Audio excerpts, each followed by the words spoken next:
In the 1920s, British engineers were building a railway across the Punjab, one of the great infrastructure projects of the British Raj. Near a village called Harappa, they needed ballast for the track bed, so they dug into a nearby mound of ancient brick. What they pulled out was about to rewrite history. The bricks were perfectly fired, standardized, the same precise 4:2 to 1 ratio across every brick they found. They weren't random rubble. They were the remains of a city no one knew existed. As excavations spread across hundreds of miles, archaeologists realized this wasn't just one city. It was an entire civilization, stretching from the Himalayas to the Arabian Sea, covering an area larger than ancient Egypt and Mesopotamia combined. We now call it the Indus Valley civilization, and the more we uncover, the more mysterious it becomes. The great cities of the Indus, Mohenjo-daro, Harappa, Lothal, Dhalavira, were built on a grid system. Streets up to 10 meters wide, laid out in precise right angles, dividing the city into blocks. No other ancient civilization built cities this way. But what really sets the Indus cities apart is what lay beneath the streets. Covered drainage systems, brick-lined sewers running beneath every major street, with inspection holes for maintenance. Most houses had private wells and bathrooms connected to this network. This level of urban sanitation would not be seen again until the 19th century in Victorian London.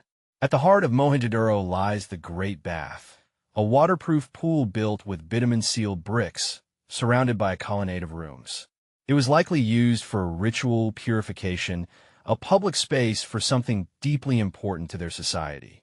And there were no palaces, no grand temples, no monuments to individual rulers. The Indus cities had elaborate public works, baths, granaries, assembly halls, but no evidence of kings or armies.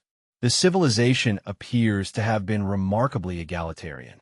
The Indus people were master craftsmen.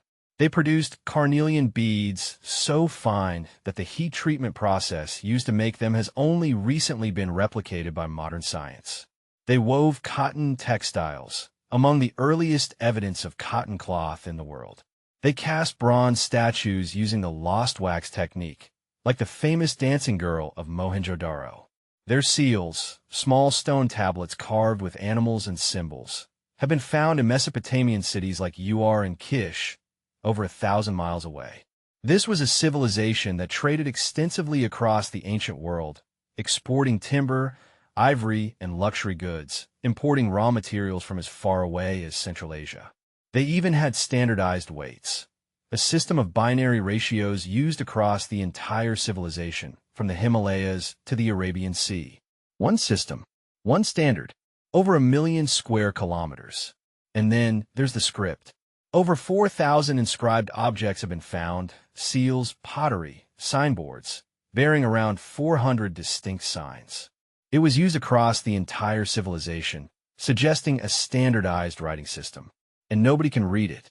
For over 100 years, linguists have tried every approach, comparing it to Sumerian, to Dravidian languages, to ancient Egyptian, using computers, using statistics. Nothing has worked. The problem is that every inscription is short, typically 5 or 6 symbols. No long texts, no bilingual stone like the Rosetta Stone. The script appears everywhere, but it gives up its secrets to no one. We may have lost the key to an entire civilization's thoughts. Their religion, their laws, their literature, all locked in symbols we cannot decode.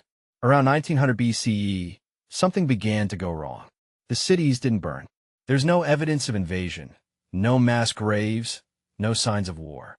The inhabitants simply left. The leading theory is climate change.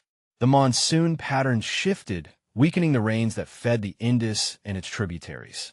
The Ghaggar-Hakra river system, possibly the fabled Sarasvati of ancient texts, began to dry up. Without reliable water, the carefully planned agricultural system that supported the cities began to fail. Over generations, the urban population dispersed. The great cities emptied as people moved east toward the Ganges Basin and south toward Gujarat, returning to smaller farming communities. The sophisticated trade networks dissolved. The writing system was lost.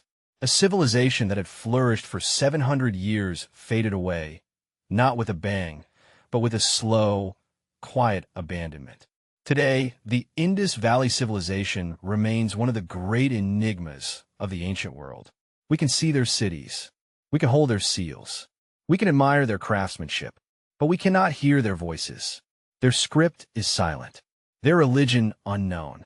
Their form of government, apparently without kings, challenges everything we assume about early civilizations. They built the best-planned cities of the ancient world, traded across thousands of miles, and then vanished, leaving behind a mystery we still cannot solve. Maybe one day, a farmer will unearth a stone that changes everything. Until then, the Indus Valley keeps its secrets,